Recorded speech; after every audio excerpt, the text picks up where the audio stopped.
Welcome back to the Boot Tragedies, man. Gonna just throw this quick video out here. Obviously, we've been caught up in the big news with the Saints. 2 first-round picks from the Eagles, giving up our first-round pick this year and next year. So having 2 first-round picks in the draft. Matheiu also visiting the Saints. I know we've all been caught up in those situations. I mean, that's been the biggest news. But I'm gonna kind of touch on some of the smaller things that happened. Give my quick thoughts on it. This video won't be too long, but I do want to touch on those things.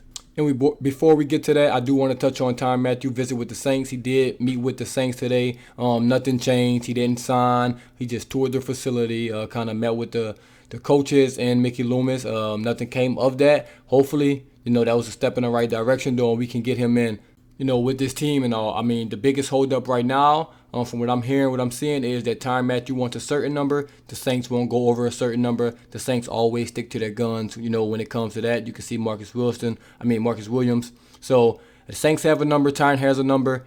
Obviously, Tyron's not getting that number from anyone. So let's just make that clear. If he was, he wouldn't be out here in free agency right now. I'm not sure what his number is. I'm pretty sure it's high. He's going to probably have to come to reality and realize he's not that player, he once was. And just come down, drop his number down. And then if he does that, man, both sides can make an agreement. And then we can get this show on the road. The Saints did release Blake Bortles. We were signing him to be a backup candidate. And then obviously we signed Andy Dalton, so that just kind of went out the window. He was basically going to be the 3rd string or maybe even 4th string behind Ian Book. So he asked to be released. The Saints granted him that release. Like I said, it was really no money involved in these transactions, so it didn't really affect anything in the grand scheme of things. We signed him, we released him. He wants to try to compete for a backup spot, somewhere else. And with us giving Andy Dalton some guaranteed money, he was basically guaranteed that backup position. So Blake Bortles was released. That's not anything major. Not going to affect this team in any bit whatsoever, but he did get released by the Saints. The Saints also went out and signed a tight end, J.P. Holtz. He last played for the Bears. Don't hold the presses. It's not anything special. He has a career 7 catches, 91 yards, all coming in 2019. Has not registered a stat since then. So this signing, this is probably, hey, my agent knows Mickey Loomis and things like that. He's going to be a camp body. He's just going to be out there running routes. He may even get cut before camp even starts. But an interesting thing about him is that he has played fullback in the past. Maybe the Saints are bringing him in to compete for a fullback position. Obviously, that position is kind of a dying breed, especially with us having Taysom Hill.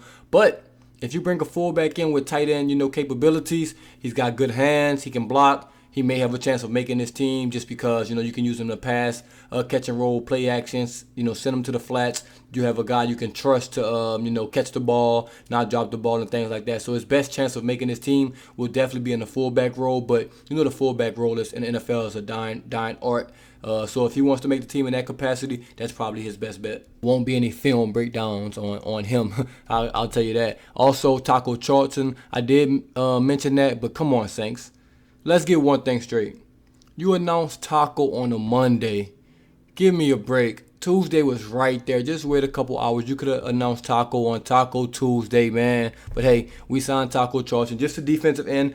He can't make the team. It's going to be tough for him to crack that rotation because that front 7 or just that front 4, it's going to be a tough rotation to crack. We did sign him as well, man. I think we're going to just keep on signing people, camp bodies and things like that. We're getting ahead of these things. We're finally getting this ball moving. It seems like the Saints just decided to take a 2-week break after that Watson. Well, not 2 weeks. It felt like 2 weeks, but they decided to take a break after, they didn't get Watson, kind of reassess things, go back to the drawing board, and now they're finally moving. They're finally back on it. They're making signings, no big names. They had the big trade, no big name signings, but they're finally getting the ball moving. Seem like we have a pulse. Seem like we have some fight. Now the front office finally getting to work, and that's all we can ask for. But I think tomorrow some news is going to break. Hopefully, man, keep our fingers crossed that Tyron signs with the Saints or, some other news drop for us. But as always, man, it's the Boot Tragedies, and I'm out.